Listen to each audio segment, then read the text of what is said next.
In the quiet, green countryside of Denmark, a young boy named Ole Kirk Christiansen was growing up. Born in 1891, his world was made of simple things, crafted from the earth and wood around his small village of Filskov. He was the son of a simple farmer, but his heart wasn't in the fields. Instead, his eyes were always drawn to how things were put together, the careful joints of a wooden chair, or the strong frame of a barn. From a very young age, Ole Kirk showed a strong interest in wood, not just as a material, but as a source of endless possibilities. He loved the smell of fresh-cut wood and the feel of its texture under his fingertips, seeing potential where others only saw a log. His hands seemed made for creating. While other boys might be running in the fields, Ole Kirk was often found in a corner of the family barn, carefully carving small figures and objects from leftover pieces of wood. He didn't just see a piece of pine, he saw a duck, a car, or a tiny piece of furniture waiting to be made.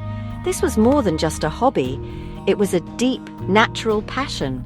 He learned the trade of carpentry and his skill grew with each passing year. His work was known for its quality and precision, a testament to his belief that only the best was good enough, a motto that would later define his entire life's work and legacy. The dream that formed in his mind was simple, yet powerful, to make things that would bring joy and usefulness to people's lives. He wanted to create with his hands, turning raw materials into beautiful, useful items that would last through time. This wasn't a desire for fame or great wealth, but the quiet ambition of a craftsman to master his art and share it with the world. He pictured his own workshop, a place where new ideas and quality would be the guiding principles. This vision was his constant companion, pushing him to work harder, learn more, and perfect his skills with unwavering dedication every single day. This early period of his life was very important in shaping the man he became. It was here, among the wood scraps and the smell of sawdust, that the foundations of a future global empire were slowly laid. His childhood wasn't just a lead-up to his success. It was the source of his inspiration. The values of hard work, careful attention to detail, and a strong commitment to doing things well were deeply rooted in him long before he even thought about making toys. He was, first and foremost, a maker, a creator who found his greatest joy in the act of building something wonderful from something simple, a principle that would echo through generations. In 1916, Ole Kirk Christiansen took a big step towards his dream. He bought a small woodworking shop in the town of Billund. This workshop was more than just a business place. It was his safe haven, a blank canvas where he could paint his future. At first, he focused on building houses and furniture for local farmers. He became known for his great skill and being dependable. His days were long and full of hard work, sawing, sanding, and putting things together. But he put his whole heart into every project. He believed that even the most ordinary thing, like a ladder or an ironing board, deserved to be made with the greatest care and skill. This idea made him stand out. But the world was about to change a lot. The Great Depression of the 1930s cast a long shadow over Europe, and doing business became very hard. People had little money for new homes or nice furniture, and Ole Kirk's workshop was really in danger of closing down. This was a time of great hardship and not knowing what would happen. It made him think creatively about how to keep his business going and support his family. He needed to find something smaller and more affordable that people would still want to buy, even during tough times. His focus shifted from building big things to smaller, more reachable items that could bring a little joy into people's homes. The real spark of an idea came from love and need. To use up leftover wood scraps and to bring smiles to his children's faces, Ole Kirk started making high-quality wooden toys. He made charming wooden ducks with wheels, bright red fire trucks, and sturdy little cars. He found deep joy in creating these miniature wonders. He realized that while families might not be able to buy a new cabinet, they might still find a way to buy a nice toy for their child. This was the key moment when his business began to change, moving from useful household goods to the imaginative world of play. He decided to fully dedicate his workshop to making these wooden toys. It was a risky move, as toys were often seen as a luxury, But Ole Kirk moved forward with his belief. In 1934, he needed a name for his new business, a name that would capture its spirit. He held a contest among his employees and finally chose a name he had come up with himself, Lego. This name was a clever mix of two Danish words, leg godt, which means play well. He didn't know at the time that in Latin, the word Lego also means I put together. It was a perfect name for a company that would one day inspire millions to do just that. The path for the budding Lego company was anything but smooth.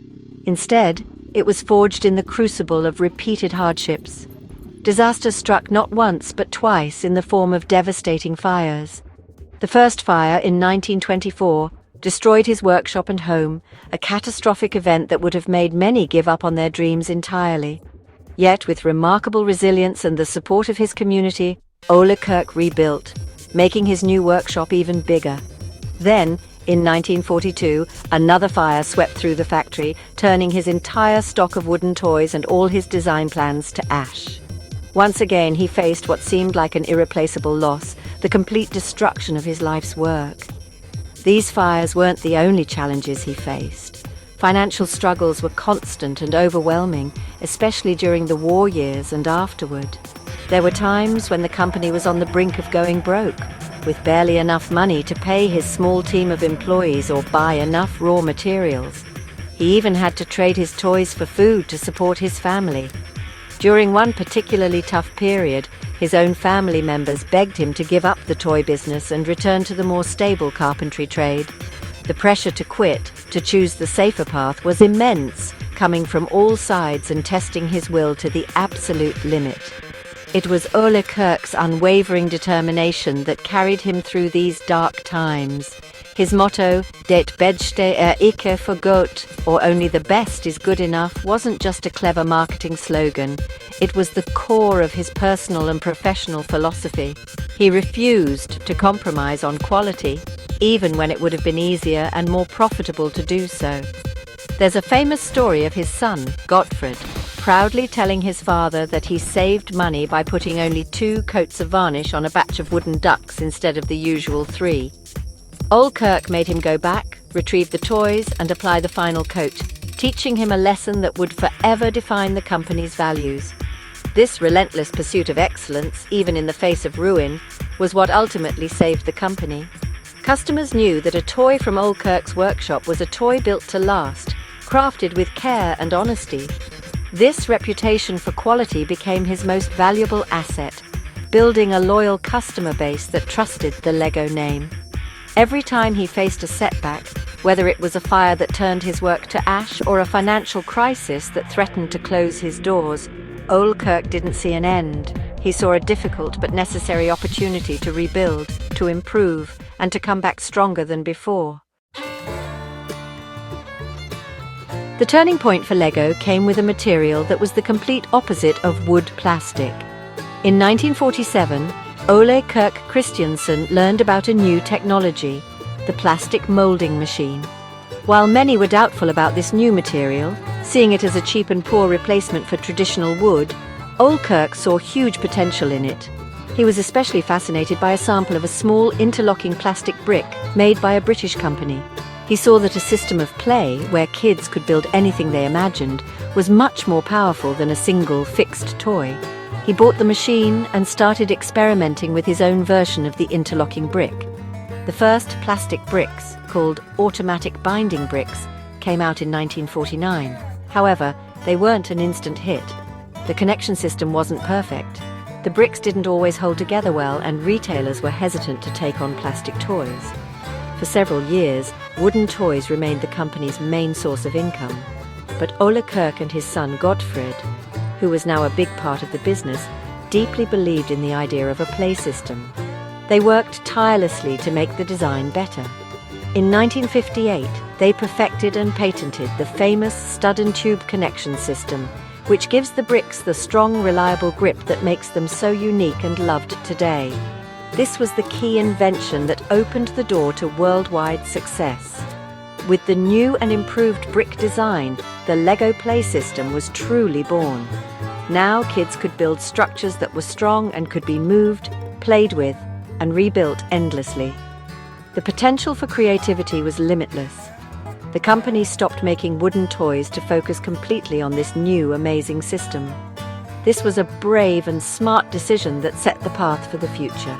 The simple, colorful brick became a platform for imagination, allowing kids everywhere to become architects, engineers, and storytellers in their own tiny worlds, one brick at a time. From that small workshop in Billund, born from a carpenter's dream and built through fire and hardship, Lego grew into a worldwide phenomenon. Ole Kirk Christiansen didn't live to see its greatest success. He passed away in 1958, the same year the modern brick was patented, but his legacy was firmly in place. His strong dedication to quality, his toughness in the face of setbacks, and his deep belief in the power of play turned a simple toy into a symbol of creativity and learning. The tiny bricks he championed became a worldwide language of fun, loved by generations of kids and adults all over the world, proving that from the simplest ideas, the most amazing things can be built.